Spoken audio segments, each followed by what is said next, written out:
Shalom, salam damai sejahtera Bapak Ibu, Saudara dan Saudariku seiman. Semoga saya menjumpai Anda semuanya dalam keadaan yang sehat walafiat, tetap semangat, tetap tersenyum dan tetap berpengharapan pada Tuhan kita Yesus Kristus.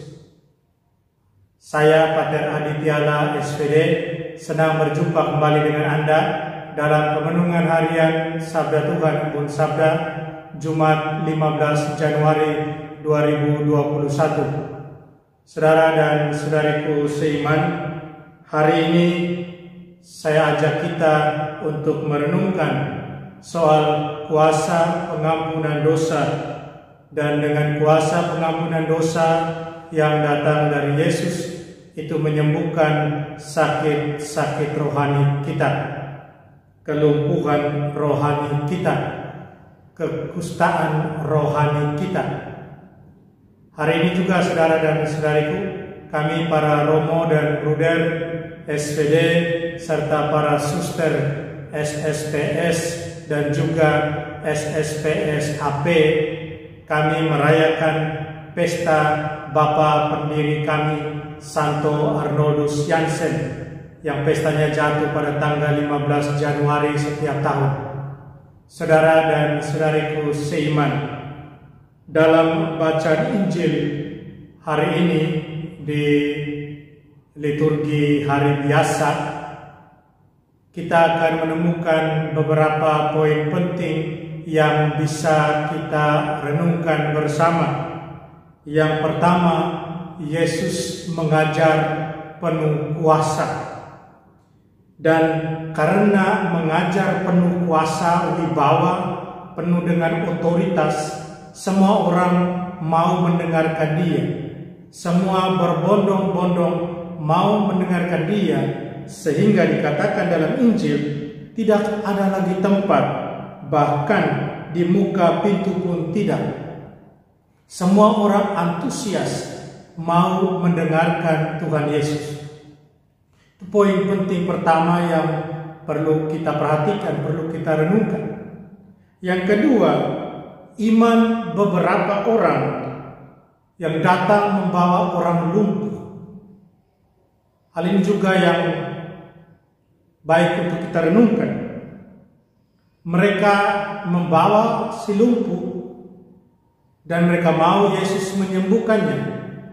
Tetapi ketika mereka tidak bisa menembusi orang yang begitu banyak yang hadir mendengarkan Yesus, mereka tidak menyerah, mereka tidak putus asa, karena mereka percaya Yesus bisa menyembuhkan si lumpuh ini.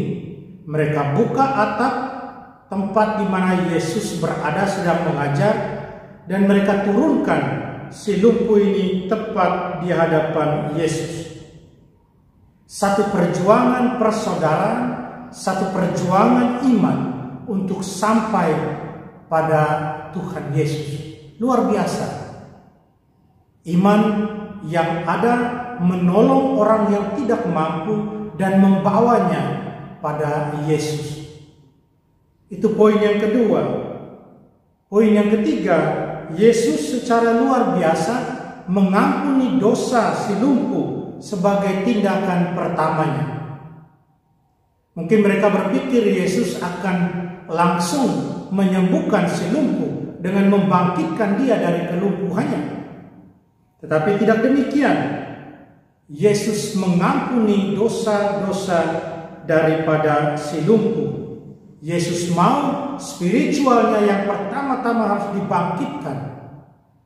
Sakit rohaninya yang harus disembuhkan.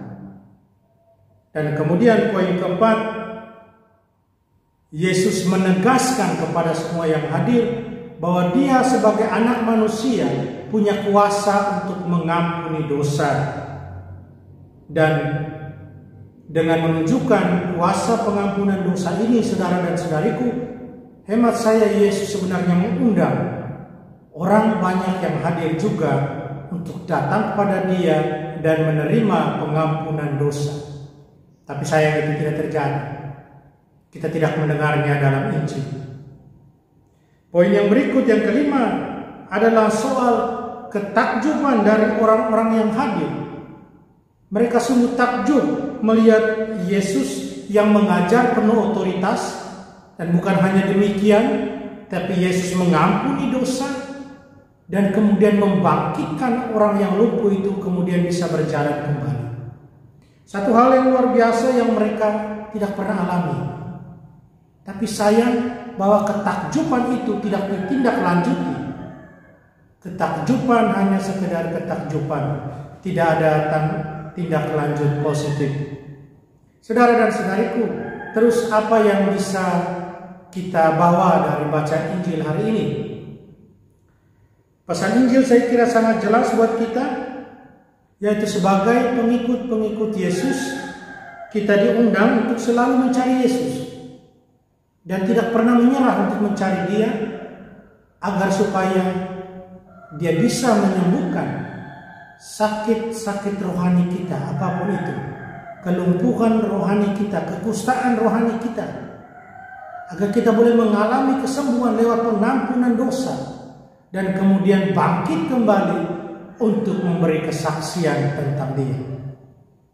Saudara dan saudariku seiman, hari ini pesta Santo Arnoldus Jansen, seorang visioner, seorang misionaris yang luar biasa, walaupun tidak pernah pergi ke tanah misi, tapi dia mau bisa melihat jauh kebutuhan misi itu, sehingga pada tahun 1875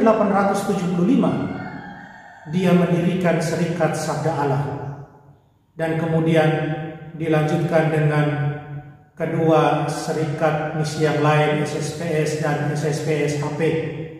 3 kongregasi misi yang dia dirikan, SVD, SSPS, SSPS HP. Seorang yang luar biasa.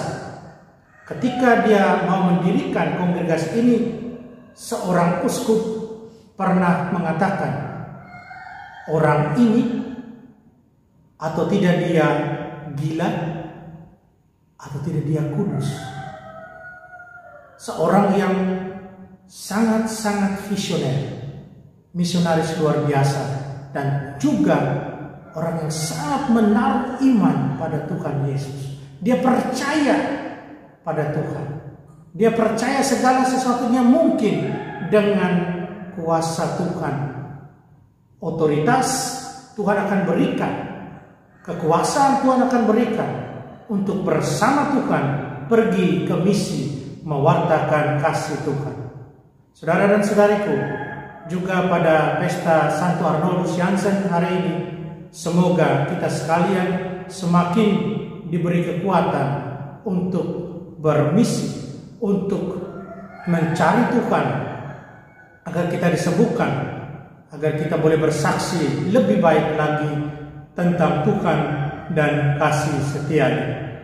Selamat pesta Santo Arnoldus untuk seluruh anak-anak Arnoldus di mana saja berada, baik itu para romo, bruder, suster, frater, dan juga semua mitra misi, mitra awam SVD di mana saja berada, mitra awam SSPS dan SSPS HP di mana saja berada.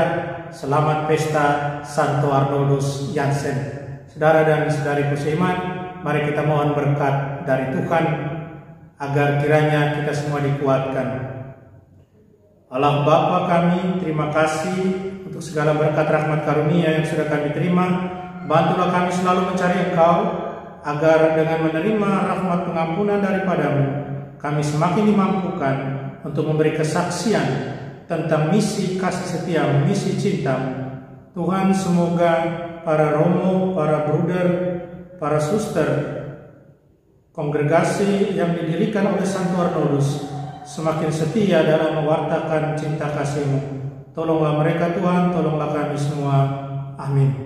Mari kita mohon berkat Tuhan, Tuhan sertamu, kita sekalian, semua orang yang kita kasih, kita sayangi, dan dengan perantaraan doa Santo Arnoldus Jansen, kita semua diberkati oleh berkat Allah Tritunggal Maha Kudus, Bapa dan Putra dan Roh Kudus.